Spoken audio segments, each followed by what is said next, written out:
جو بھی دشمن ہے میرے سلف کا جل رہا تھا جلا اعوذ باللہ من الشیطان الرجیم بسم اللہ الرحمن الرحیم الف لام میم ذالک الکتاب لا ریب فیہ ھدی للمتقین۔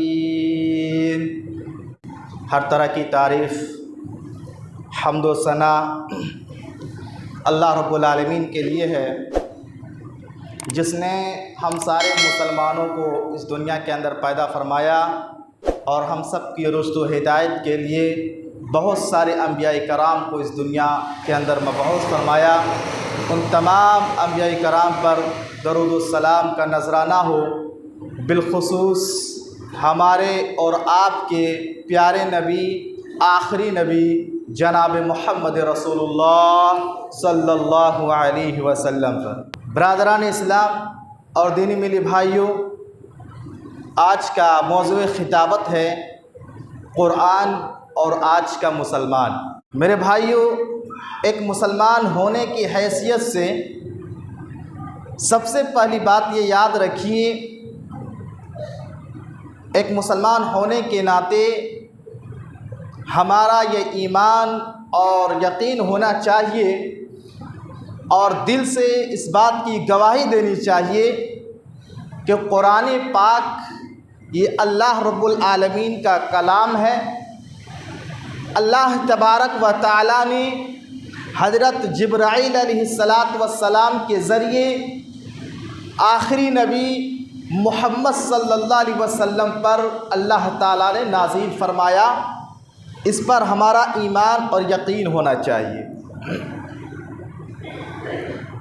اور یہ کتاب اللہ کی کتاب ہے، اس میں کوئی شک نہیں، کوئی شبہ نہیں۔ جیسا کہ اللہ تبارک و تعالی قرآن پاک میں فرماتا ہے الف لام میم ذالک الکتاب لا ریب فیہ، کہ یہی وہ کتاب ہے جس میں کوئی شک نہیں ہے، یعنی اللہ کی کتاب ہونے میں کوئی شک اور شبہ نہیں ہے۔ اس لیے سب سے پہلی بات یاد رکھیے کہ یہ یقین اور دل سے اس بات کی گواہی دیں کہ یہ اللہ کا کلام ہے، اللہ کی کتاب ہے، اور آخری نبی محمد صلی اللہ علیہ وسلم پر یہ کتاب اللہ تعالیٰ نے نازل فرمائی۔ اور یہی وجہ ہے کہ اللہ تبارک و تعالیٰ نے اس کتاب کی حفاظت کی ذمہ داری لی ہے۔ قرآن سے پہلے بہت ساری آسمانی کتابیں اللہ تعالیٰ نے نازل فرمائی، لیکن ان کتابوں کے بارے میں اللہ تبارک و تعالیٰ نے یہ نہیں کہا کہ ہم ان کتابوں کی حفاظت کی ذمہ داری لیتے ہیں۔ لیکن جب اللہ تعالیٰ نے قرآن نازل فرمایا تو قرآن کے بارے میں اللہ تعالیٰ نے فرمایا اِنَّا نَحْنُ نَزَّلْنَا الذِّكْرَ وَإِنَّا لَهُ لَحَافِظُونَ۔ اللہ فرماتا ہے کہ ہم نے ہی قرآن کو نازل فرمایا اور ہم ہی اس کی حفاظت کرنے والے ہیں۔ یہی وجہ ہے جب سے قرآن نازل ہوا ہے 1450 سال تقریباً ہو گیا، آپ دیکھیے قرآن کے ایک نقطے بھی ادھر سے ادھر نہیں ہوا ہے، نہ قرآن کے زیر و زبر میں کوئی تعریف ہوئی ہے۔ حالانکہ قرآن کو مٹانے والے بہت سے لوگوں نے کوشش کی کہ قرآن کو مٹا دیں، قرآن کو ختم کر دیں، قرآن میں تحریف کریں، قرآن کو بدل دیں، قرآن کی آیتوں کو حذف کر دیں، قرآن میں حذف و اضافہ کر دیں، قرآن کو مٹانے کی کوشش کی، قرآن کو جلا کر ختم کرنے کی کوشش کی، لیکن قرآن مٹانے والے خود مٹ گئے، قرآن کو بدلنے والے خود بدل گئے، قرآن کو جلا کر ختم کرنے والے اس دنیا سے چلے گئے، لیکن قرآن آج تک ویسے ہی ہے۔ قرآن کے ایک نقطے بھی ادھر سے ادھر نہیں ہوا، قرآن کے زیر و زبر میں کوئی بدلاؤ نہیں آیا۔ کیوں؟ اس لیے کہ اللہ تعالیٰ فرماتا ہے کہ ہم نے اس قرآن کو نازل فرمایا اور ہم ہی اس کتاب کی حفاظت کی ذمہ داری ہماری اوپر ہے۔ تو اللہ تبارک و تعالیٰ نے قرآن نازل فرمایا اور اللہ ہی اس کتاب کی حفاظت کرنے والا ہے۔ لوگ کوشش کرتے ہیں اور ناکام رہتے ہیں۔ آپ احباب سے گزارش ہے جو گیٹ پر کھڑے ہیں اندر آئیں، اگر جگہ خالی ہے تو وہاں بیٹھیں یا تو اوپر چلے جائیں۔